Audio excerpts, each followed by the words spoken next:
Selamat datang di YouTube channel KHN Learning.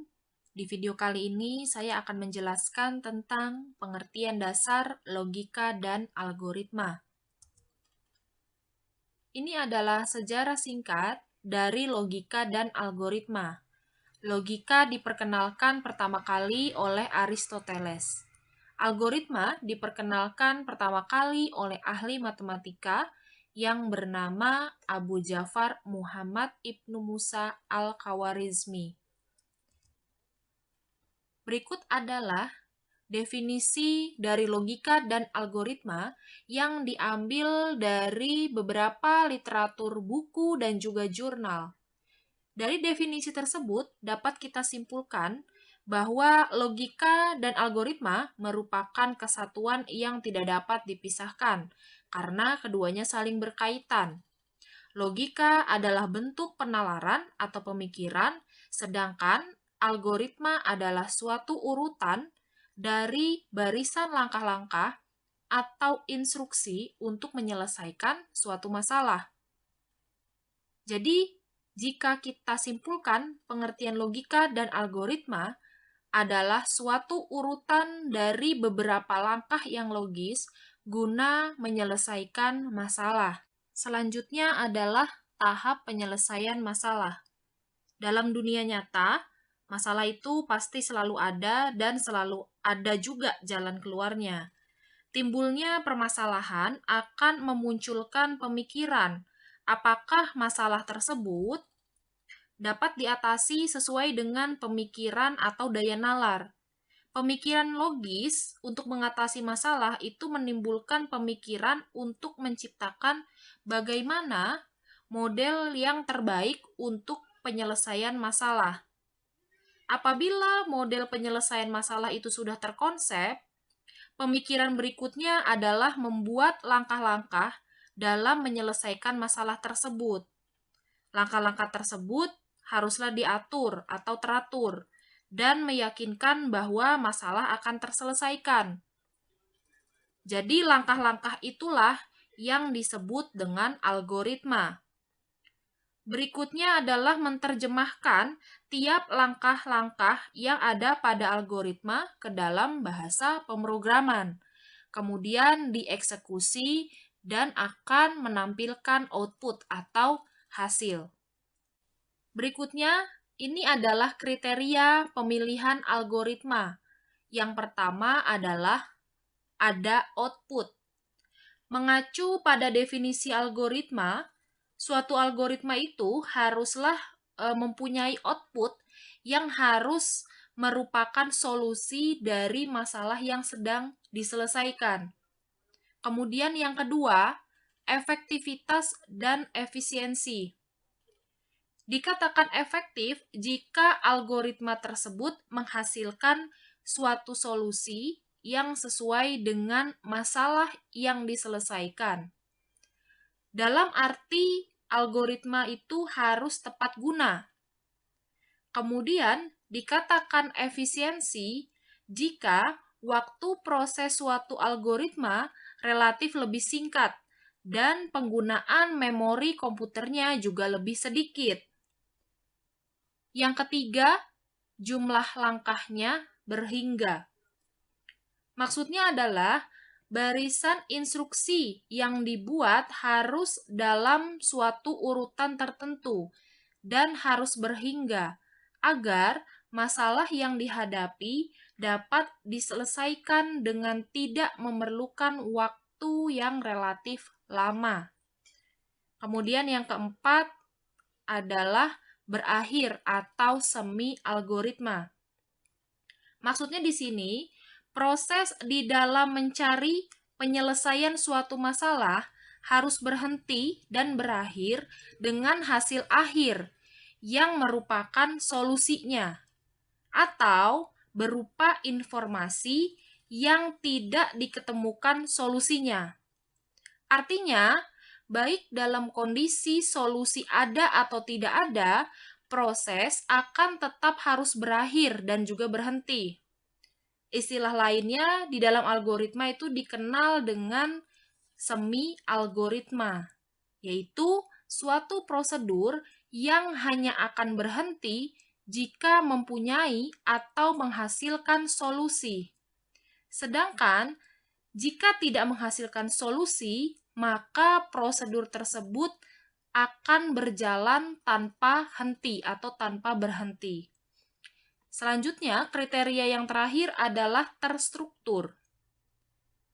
Urutan baris langkah-langkah yang digunakan itu harus disusun sedemikian rupa agar proses penyelesaian tidak berbelit-belit, sehingga bagian-bagian proses dapat dibedakan dengan jelas mana bagian input dan juga output, sehingga memudahkan user dalam melakukan pemeriksaan ulang. Selanjutnya ini adalah contoh algoritma yang ada di sebelah kiri. Ini contoh yang pertama. Kita membuat algoritma bagaimana cara agar dapat kuliah di suatu perguruan tinggi. Langkah yang pertama dimulai dari memilih dulu perguruan tingginya, kemudian mengisi formulir pendaftaran, kemudian mengikuti tes masuk. Jika lulus, lanjut ke langkah yang kelima. Tapi jika tidak, maka langkahnya selesai atau berhenti. Nah, langkah yang kelima, jika lulus, maka selanjutnya daftar ulang atau melakukan pembayaran. Dan langkah yang terakhir adalah mengambil KTM atau kartu tanda mahasiswa. Kemudian selesai. Nah, ini contoh yang pertama adalah contoh algoritma yang baik karena urutan langkahnya logis. Kita lihat yang di sebelah kanan, contoh algoritma yang kedua. Di sini kalau kita lihat perbedaannya, diperhatikan di langkah-langkahnya. Di sini yang pertama adalah mengikuti tes masuk. Kemudian dilanjutkan dengan langkah kedua memilih perguruan tinggi. Secara logika, ini kan berarti salah. Kenapa? Sebelum mengikuti tes masuk, seharusnya ada langkah memilih perguruan tinggi. Nah, kalau kita perhatikan langkah-langkah ini adalah contoh algoritma yang tidak baik. Karena urutan langkahnya tidak logis. Berikutnya, karakteristik algoritma. Yang pertama, algoritma harus berhenti setelah mengerjakan sejumlah langkah yang terbatas. Karakteristik yang kedua, setiap langkah harus didefinisikan dengan tepat dan tidak berarti dua atau tidak memiliki arti yang ambigu. Karakteristik yang ketiga, algoritma memiliki 0 atau lebih masukan atau input. Yang keempat, algoritma mempunyai 0 atau lebih keluaran atau output. Dan karakteristik yang terakhir adalah algoritma harus sangkil atau efektif. Jadi setiap langkah harus sederhana sehingga dapat dikerjakan dalam waktu yang masuk akal. Bagaimana cara menuliskan suatu algoritma? Memang tidak ada standar yang jelas untuk menuliskan algoritma, namun tergantung pada masalah dan sumber daya. Algoritma tidak ditulis untuk mendukung kode pemrograman tertentu. Semua bahasa pemrograman itu berbagi konstruksi dasar. Nah, konstruksi dasar itu terdiri dari yang pertama, perulangan atau looping, loop menggunakan for dan while. Kemudian yang kedua adalah percabangan atau control flow menggunakan if, else. Ini adalah contoh algoritma menjumlahkan dua bilangan dan mencetak hasil. Yang pertama, di sini baca bilangan A dan B. Jadi, ada dua bilangan, yaitu A dan B. Hitung A ditambah B, maka hasilnya disimpan pada C. Kemudian tulis nilai C-nya, maka langkahnya selesai. Ini adalah contoh algoritma menjumlahkan dua bilangan dan mencetak hasil. Kemudian, ini adalah contoh penulisan algoritma dalam pseudocode. Jadi, di sini yang pertama ada algoritma penjumlahan. untuk namanya. Ini bagian namanya. Kemudian masuk ke bagian deklarasinya. Di sini yang kita butuhkan berapa variabelnya. Oh, 3. Berarti kita buat nih nama variabelnya. Contohnya di sini adalah A, B, dan juga C. Tipe datanya adalah integer. Berarti nanti A, B, dan C itu nilainya berupa angka karena tipe data integer untuk mendeklarasikan nilai angka, nilainya berupa angka. Kemudian kita masuk ke bagian deskripsi. Kita masuk ke bagian deskripsi, di sini masuk ke read A, B. Jadi variabel A dan B masing-masing diberi nilai. A nilainya berapa, B nilainya berapa. Kemudian di sini ada variabel C. C itu adalah hasil dari variabel A ditambah variabel B. Kemudian write untuk mencetak hasilnya dipanggil variabel C yang kita proses di baris sebelumnya. Kemudian diakhiri dengan N. Selanjutnya, kita masuk ke pembahasan bahasa pemrograman. Program adalah kumpulan instruksi-instruksi yang diberikan kepada komputer untuk melaksanakan suatu tugas atau pekerjaan. Dalam membuat program, dibutuhkan bahasa pemrograman. Nah, bahasa pemrograman itu adalah bahasa komputer yang digunakan dalam menulis program. Ini ada beberapa contoh bahasa pemrograman. Di sini ada assembly, kemudian Fortran, Pascal, kemudian bahasa C, C++, Prolog, PHP, Java, dan juga Python. Berdasarkan kedekatan bahasa pemrograman itu dikelompokkan menjadi 2 macam. Yang pertama ada bahasa tingkat rendah, yaitu bahasa yang dirancang agar setiap instruksinya langsung dikerjakan oleh komputer tanpa harus melalui penerjemah. Contohnya yaitu bahasa mesin, yang isinya adalah sekumpulan kode biner. Kemudian yang kedua, ada bahasa tingkat tinggi. Nah, bahasa tingkat tinggi ini membuat program menjadi lebih mudah dipahami. Contohnya ini yang ada di bawah, ada bahasa pemrograman Pascal, bahasa C, PHP, Java, dan juga Python. Bahasa pemrograman Python. Python itu adalah bahasa pemrograman yang tergolong bahasa pemrograman tingkat tinggi yang dirancang oleh Guido van Rossum. Python itu merupakan bahasa pemrograman yang mudah dipahami karena struktur sintaknya rapi dan mudah juga dipelajari. Python banyak digunakan untuk membuat aplikasi program seperti program desktop, aplikasi mobile web, game, hacking, dan Internet of Things atau IoT. Jadi Python itu memang dianjurkan untuk pemula yang belum pernah coding atau membuat program.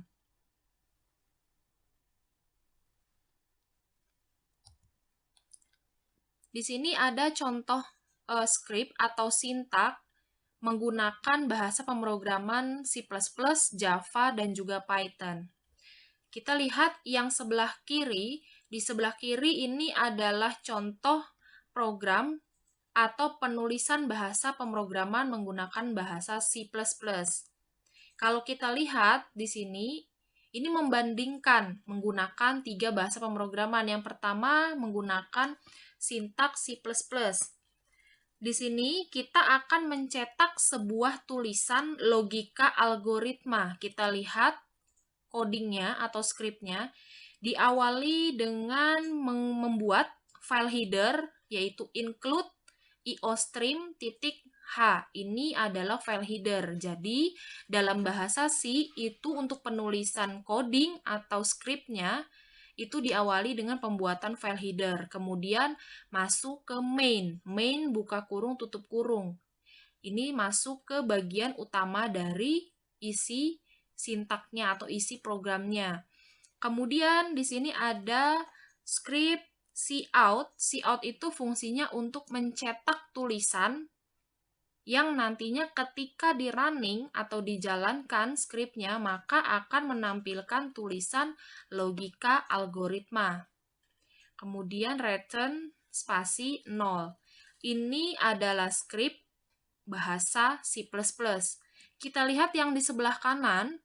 Sebelah kanan yang pertama ada sintak menggunakan bahasa pemrograman Java. Di sini kita lihat, untuk menampilkan sebuah tulisan logika algoritma, kita perlu membuat kelas. Yaitu di sini kita buat kelas, nama kelasnya adalah logika algoritma app. Di sini kita membuat sebuah kelas. Di dalam kelasnya, kita baru membuat script atau coding, yaitu mencetak tulisan logika algoritma. Ini adalah sintak atau coding menggunakan bahasa Java. Kita lihat, sintak dan coding menggunakan Python, skripnya hanya satu baris saja, menggunakan print. Print ini fungsinya sama seperti sistem .out .print line, sama dengan perintah cout pada bahasa C++. Nah, dari perbandingan 3 bahasa pemrograman ini, kalau kita lihat memang ini penggunaannya lebih mudah menggunakan bahasa pemrograman Python. Berikutnya adalah tahapan analisa algoritma. Tahapan yang pertama adalah bagaimana merencanakan suatu algoritma. Pada tahap pertama ini adalah menentukan beberapa model atau desain sebagai penyelesaian dari suatu masalah untuk mendapat sebuah solusi. Jadi, dengan demikian akan banyak terdapat variasi desain atau model yang bisa diambil, mana desain atau model yang terbaik. Kemudian tahapan yang kedua adalah bagaimana menyatakan suatu algoritma. Pada tahap kedua ini adalah penentuan model algoritma yang digunakan untuk membuat barisan secara urut agar mendapatkan solusi masalah. Model algoritma tersebut dapat dinyatakan dengan pseudocode atau flowchart. Nah, apa sih pseudocode atau flowchart itu? Kita akan bahas satu persatu. Pseudocode ini adalah istilah untuk bahasa semu. Jadi bentuk informal untuk mendeskripsikan suatu algoritma yang mengikuti struktur bahasa pemrograman tertentu. Jadi tujuan pseudocode ini adalah agar lebih mudah dibaca dan lebih mudah dipahami, juga lebih mudah dalam menuangkan ide atau hasil pemikiran. Kita lihat contoh pseudocode. Di sini ada contoh untuk menghitung luas segitiga. Yang pertama adalah masukkan nilai alasnya berapa, kemudian masukkan nilai tingginya berapa. Kemudian karena ini adalah menghitung luas segitiga, jadi rumus untuk luas segitiga itu adalah alas dikali tinggi dibagi 2. Kemudian ini sudah input, ini diproses, kemudian yang terakhir adalah dicetak hasilnya berapa dari alas dikali tinggi dibagi 2. Jadi luasnya berapa. Itu adalah contoh dari pseudocode. Kemudian untuk flowchart, flowchart itu adalah diagram alir. Maksudnya flowchart itu adalah penggambaran algoritma secara diagram, bentuknya diagram, yang menggambarkan alur susunan logika dari suatu masalah. Kemudian tahapan yang ketiga adalah bagaimana validitas suatu algoritma. Validitas suatu algoritma itu didapatkan dengan solusi sebagai penyelesaian dari masalah. Kemudian tahapan yang keempat adalah bagaimana menganalisa suatu algoritma. Analisa algoritma dengan melihat waktu tempuh dan jumlah memori yang digunakan. Kemudian tahapan yang kelima adalah bagaimana menguji program dari suatu algoritma. Algoritma tersebut diimplementasikan ke dalam bahasa pemrograman, misalkan bahasa pemrograman Python.